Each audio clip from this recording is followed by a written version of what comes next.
So I completed my master's degree in engineering in Singapore with scholarship about 20 over years ago. So being a hardcore engineer, I wouldn't have imagined myself in the financial service industry. So a few years into engineering, one of my buddies introduced a book to me, Rich Dad Poor Dad by Robert Kiyosaki. And this is the book that sort of enlightened me and changed my perspective about money management, about investment, about financial success. No one recruited me to this industry. It was my own decision after some lengthy research. And the rest, as many would put it, history. It was a decision that I never regretted, and there was the very engineers still live deep inside me, despite having been in this business for the last 15 years.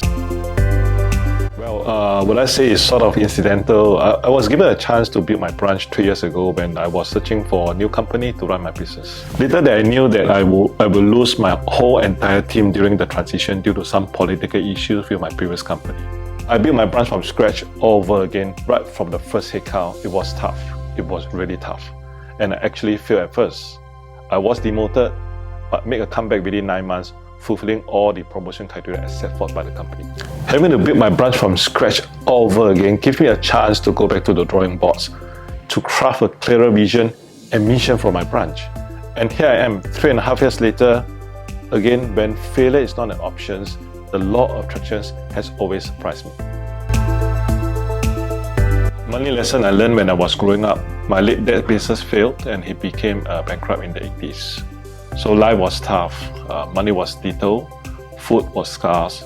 Our meals was made out of mostly rice and most of the time anchor wheel soup with homegrown vegetables. Meat and fish are really, really rare.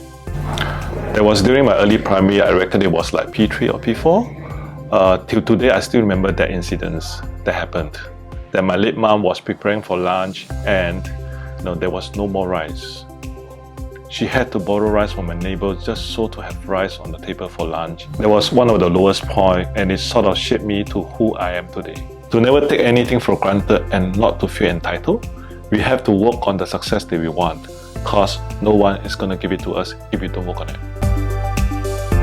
A good life to me is a state of mind that each day when I go to bed, I smile because I have made a small difference to someone's life today. Perhaps creating a small positive impact in my life journey to my loved ones, to my associates, to my clients, to many others who cross paths with me, seeing them achieving and becoming the best they can be in their life in this business, and that I make a small positive impact to them in their journey.